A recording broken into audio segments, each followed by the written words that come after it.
Hepinize merhaba arkadaşlar, ben Elohim, yeni bir video ile karşınızdayım. Bu videoda silah eğitiminde VIP 17 olsanız bile nasıl birinci olabileceğinizi sizlere göstermeye çalışacağım. Ben krallığımda birinci oldum ki benle yarışan VIP 18 oyuncular vardı. Hatta hepsi VIP 18, hepsi full teknoloji, hepsi pop-up'larını almış, her gün bu Fatih'in iradesini almış. Allah'tan daha geçidi gelmedi, onu almamışlardı. Belki o yüzden kazandık. Yani çok fazla fark vardı aramızda. Ona rağmen Frozen of Elsa'yı bile geçtik. Elsa'nın 12 milyar küsur KP'si, VIP 18 hesabı, full set kritiği, her şey kritik. Ona rağmen geçtik. Nasıl geçtik? Bunları sizlere göstereceğim arkadaşlar. Etkinliğin bitmesine çok az bir süre kaldı. O son gün çektim. Yani o yüzden yapabilen herkes yapmıştır. Ama şöyle bir şey oldu. Stage 1 yani %40 tüm hasar buff'ı yeni geldi. Belki üstüne geçen olabilir ama hani gerçekten bu puanlar arkadaşlar ilk onda kalmanıza yarayacak puanlar. Bu kadar kolay yapılabilen bu puan değil. Ben de çok fazla uğraştım. Uğraştığım kısımlar yok bu arada. Çünkü yani ben birinci olmayı beklemiyordum. Bana bunu söyleyen arkadaşım Memo söyledi. Daha doğrusu etkinliğin nasıl yapılacağını değil, etkinliğin nasıl yapılacağını biliyordum da yani Memo'ya başka birisi Charles Martel Heraklius kullanmasını söylemişti. Ben de o komutan kompozisyonu olmadığından dolayı birinci olamazdım diye düşünüyordum ama Horneski ile de bayağı yüksek bir puan yaptık. Bakalım geçen olur mu olmaz mı bunu göreceğiz. Belki videonun sonunda, çünkü bu videoyu yarın falan atarım. UTC kapanışında bunu da göstermiş olurum sizlere. Hani etkinlikte birinci olduk mu olmadık mı. Arası çok önemli değil. Yüksek bir puan. Top 10'da her türlü kalacağız. Belki olabilirsek birinci olacağız. Bakalım bu etkinliği nasıl yapıyoruz, hep beraber görelim. Evet arkadaşlar, videoya başlıyorum. Video biraz uzun sürebilir. Önceki ayarlamalarını yapmayla biraz uğraşmadım. Videoda sizlere göstererek yapayım dedim. Buradaki beceri kısımlarını ben size işaretleyeceğim. Video üzerinde edit yapacağım. Hangilerini seçtiğimi sizlere göstereceğim. İlk başta şunu seçerek başlıyoruz. İlk bir tane lohar çıkartacağım. Lohar'ı nasıl ortalıyoruz? Juan'la nasıl buff basıyoruz? Bunları göstermek için başlatacağım. Devamında tabii full gitmeyeceğim arkadaşlar. Ha, bu arada başlatmadan önce şöyle yapalım. Yani bu etkinliği yapmaya karar verdiniz abi. Dediniz ben bu etkinliği yapacağım. Şöyle bir TP noktası bakmanız gerekiyor arkadaşlar. Baktınız TP noktası. Böyle birlik bölgesinin içerisinde olması gerekiyor sürekli Lohar. Ee, Burada hepsi tek bayrak olduğu için yani şuralara falan TP atması biraz zor.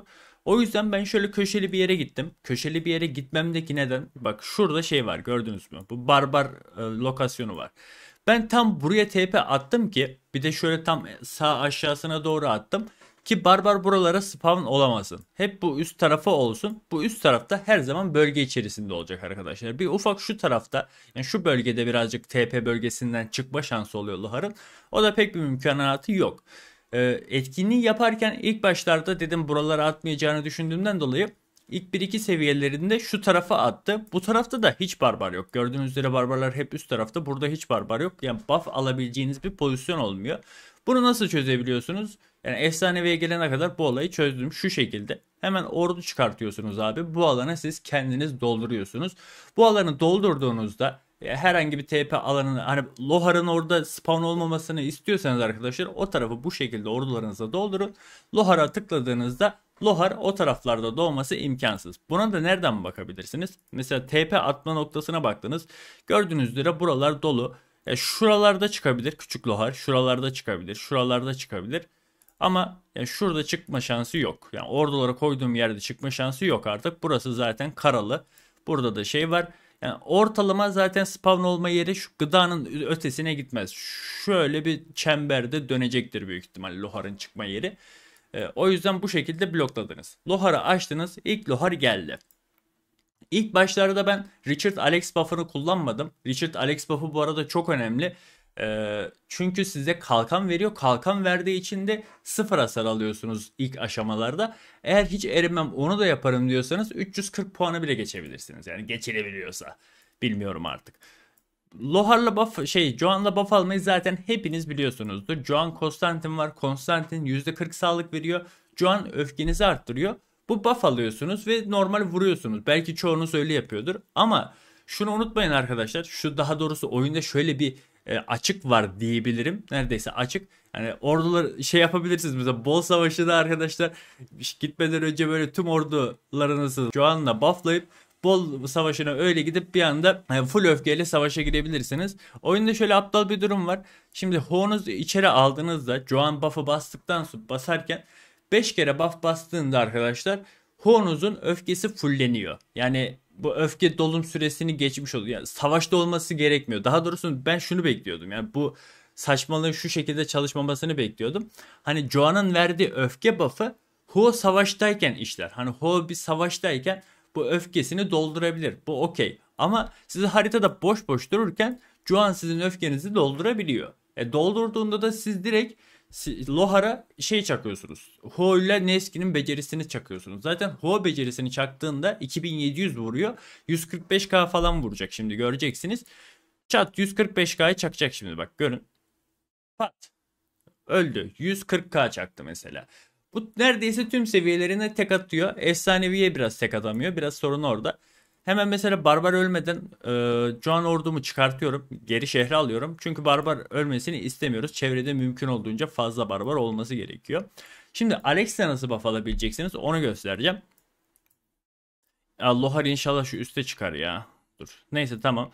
Şimdi üste çıkmasını istiyorum ya. Biraz ordularımı şöyle TP şey yapacağım. Kaydıracağım ki üst tarafa çıksın.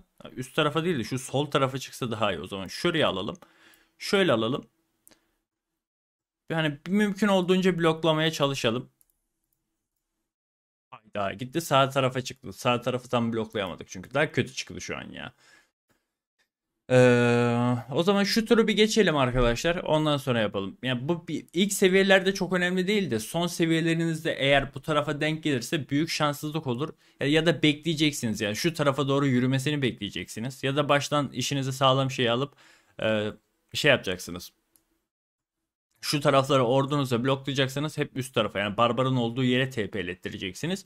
Onun dışında buradayken Alex'le buff almamız çok zor. Şimdi almaya çalışalım mesela Alex'le.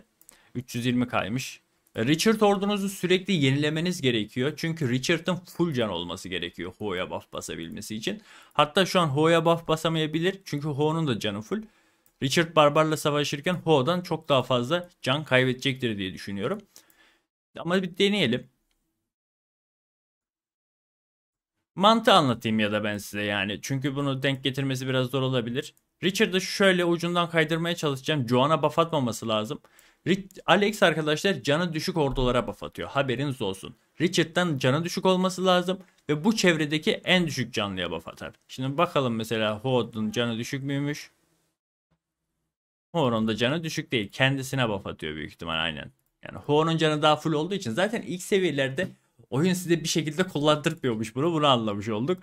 Ho'nun canı çok yüksek olduğu için şu aşamada Alex'le buff almak biraz zor.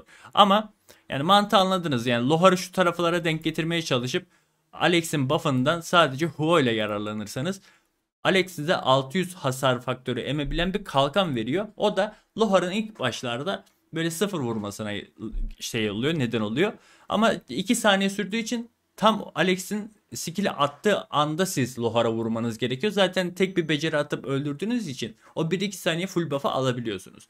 Alex'te de buff'ı bu şekilde atabilirsiniz. Dikkat edin Joan'a atmamaya çalışın. Bu biraz ayarlaması zor oluyor ama yani eliniz alışacaktır diye düşünüyorum. Bunun dışında anlatmam gereken her şeyi gösterelim. Ho'nun ekipmanlarını göstereyim ben size. Benim full süvari şeyim yani neredeyse full sarı. Sadece şu ayaklık sarı değil. Ondan da %2 falan bir değer kaybediyoruz. Yani KVK takıları falan hepsi full. Aksesuarları da kritik yaptım. Ekipmanlar böyle, teçhizatlar şu şekilde. Ben alan hasarıyla barbar kestiğim için Ho ile barbar şeyleri üstümde kalmış. Normal savaş şeylerini kullanmamışım. Ama onun yerine mesela şunu kullanabilirdim. Avcı olan bir tane şeyim var. Bu tek bir hedefe vururken %10 tüm hasar vuruyor. Yani bunu kullansam her türlü şeyden barbarlara hasar faktöründen iyidir. Ama lakin herhalde bu etkinlik için barbarlara hasar çalışıyor mudur diye bir düşünelim. Yani barbarlara hasarla tarafsız birimlere hasar arasında bir ince çizgi olması lazım. Oyunun bunu belli etmesi gerekiyor ama yani genellikle barbarlara hasar deyince yani barbar kalesidir, normal barbardır. İşte bu etkinlik dışı barbarın dışında etkinlikten gelen her şeye genellikle barbarlara hasar buff'ı işliyor. Büyük ihtimal bu etkinlikte de işlemiştir. Eğer etkinlikten işliyorsa arkadaşlar şu şekilde yapmanız gerekiyor. barbarlara hasar düşüşü almanız sizin için çok daha yararlı olacaktır. Tabi barbarlara hasar da alabilirsiniz ama dediğim gibi Ho zaten her türlü tekliyor. Biz son aşamalarını tekleyemiyor.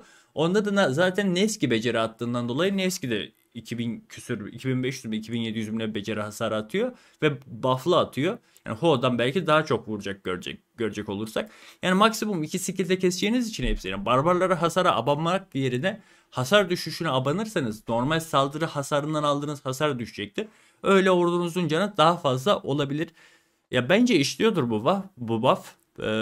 Bu ekipmanları kullanmamda benim yararıma olmuştur diye düşünüyorum. Bir tek avcıyı kullanabilirdim. Yani önemli özellikler vermiyorsa yani hepsinden %3.5 %3.5 bir değer vermiyorsa yani barbarlara hasar düşüşünü seçin arkadaşlar. Daha yararlı olacaktır sizin adınıza. Bunun dışında anlatmam gereken başka bir şey yok. VIP 17 halimizde yaptık bu arada etkinliği. VIP 18 değiliz. Yani VIP 18 çok fazla katkı sağlıyor. Unutmayın arkadaşlar 20k daha fazla ordu çıkabiliyorsunuz. Bu da çok etkili oluyor etkinlikte. Ama ona rağmen birinciliği alabildik. Bakalım etkinlikte bizi geçebilecek olacak mı? Zaten az çok etkinlikte birinci olanların puanlarınızı siz krallığınızda biliyorsunuzdur. Yani 339.729'u geçen var mı? Yorumlarda yazarsınız artık. Umarım video hoşunuza gitmiştir. İyi seyirler. Evet arkadaşlar silah eğitimi etkinliği bitti an itibariyle. Reset oldu. Resetle beraber birincilik ödüllerimiz gelecektir diye bekliyorum. Sanırım birinci bitirdik. En son baktığımda birinciydim. Son 4 dakika içerisinde biri yapmadıysa birazdan 20 heykel gelecek. Bu arada 3004 krallığına geldiğimizden beri Türkler olarak gerçekten etkinlikleri domine ediyoruz arkadaşlar. Memo biliyorsunuz ben hesabıyla falan da KVK'da savaş yapmıştım. Son dakikada Frozen of Anna'ya geçip Pre-KVK'da birincilik almıştı. Oradan 60 tane heykel almıştı mesela. Pre-KVK'da birinci olmak zordur. Biliyorsunuz zaten olayları. Hadi heykel gel artık. Ben de bu etkinlikte birinci oldum falan filan. Yani baya güzel gidiyoruz şu anda. 3004'te yani sürekli üst taraflarda bizim isim gözüküyor. Evet bu arada yine bir posta geldi. Bu sefer silah eğitimi bir diyorum. Silah eğitiminden gelen 20 heykel postada gelmiş. 2K cevheri de var ha. 2K'da VIP'e gidecek. Süper. Sıralama zaten en son videoda çektiğim gibi. Dediğim gibi son gün aşamasında yaptığım için yani son 4-5 saat kala yaptım etkinliği. Yani ondan yani öncesinde zaten herkes puanını yapmıştı. O sıralama baki olacağını tahmin ediyordum.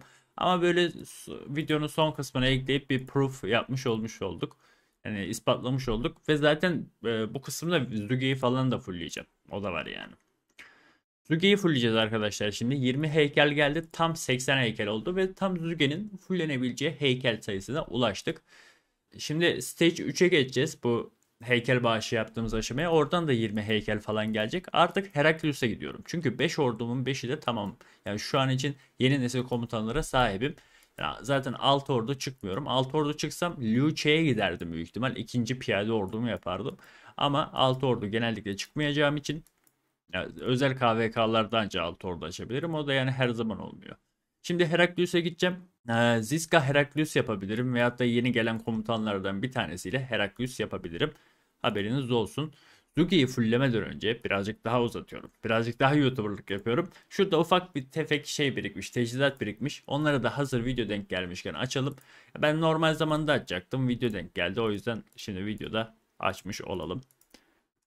Bu arada gecenin 3'ünde video çekiyoruz.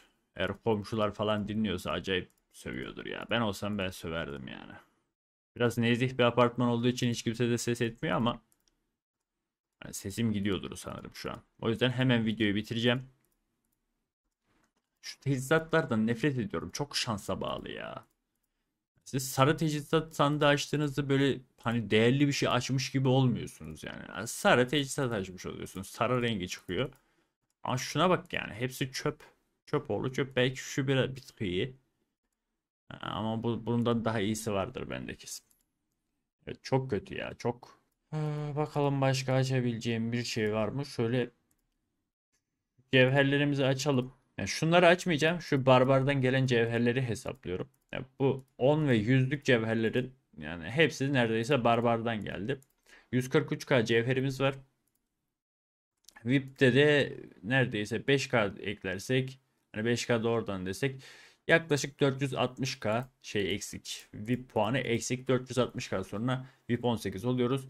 Bir sonraki KVK olmasa da biz ondan sonraki KVK garanti VIP 18'im arkadaşlar. Ben VIP 18 olduktan sonra zaten 19 gelir. Her neyse. Lafı fazla uzattık. Hemen Zuge'yi fullliyoruz. Ya şu an için YSG ile diyorum. Alan hasarıyla kestiğim Barbar'da benim işime yarayacak. Zuge önde kullanıyorsunuz bu arada. Zuge'yi kullanıyorsanız Richard şey keserken, Barbar keserken önde kullanıyorsunuz. Çünkü 1500 hasar faktörünü falan kullanamıyorsunuz Richard'la kullandığınızda. Zuge'yi önde kullanın. Zuge'yi de fullledik. Şu an bu KVK'ya hiç olmadığım kadar hazırım yani. RSS'im olacak. Şu an RSS'im üstümde yok da farmlardan çekeceğim arkadaşlar. RSS'im hazır. Hız var.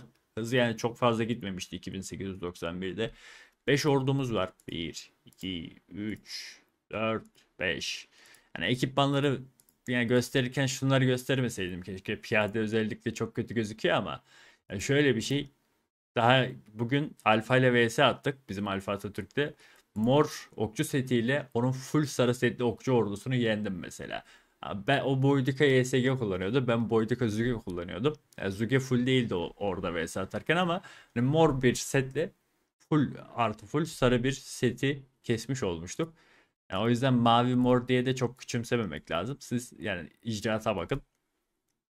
Bu şekilde komutanlarımız var. 5 orduyu. Şurada da göstereyim 5 orduyu arkadaşlar. Ama ayarlamadım da neyse. Ho William olacak bu arada. Neski Joan. Yani şu an ayarlı değil. Ho Neski olarak ayarlı. Ho'da olduğu için ekipmanlar. Daha doğrusu Joan'ı falan şeyde kullandığımdan dolayı önde gün batımı kanyonunda. Boydika Sugi olacak. Squan CPO. Ho William dedik. Neski Joan dedik. Jiang'da da Honda kullanacağız arkadaşlar. Şu anki kayıt doğrudum. Tamamen saçma sapan bir ordu. Gücün zirvesinden ben şey aldım mı lan? Ama bak buradan da 5 heykel almamışım. 5 heykel de oradan gelecek 25. Ya biz Heraklius'un x skillini 5 yaparız. Bir de vali falan kopartırsak yavaş yavaş onu da fulleriz. Neyse videoyu fazla uzattım. Daha bunun öncesi de vardı unuttum. Umarım video hoşunuza gitmiştir. İyi seyirler.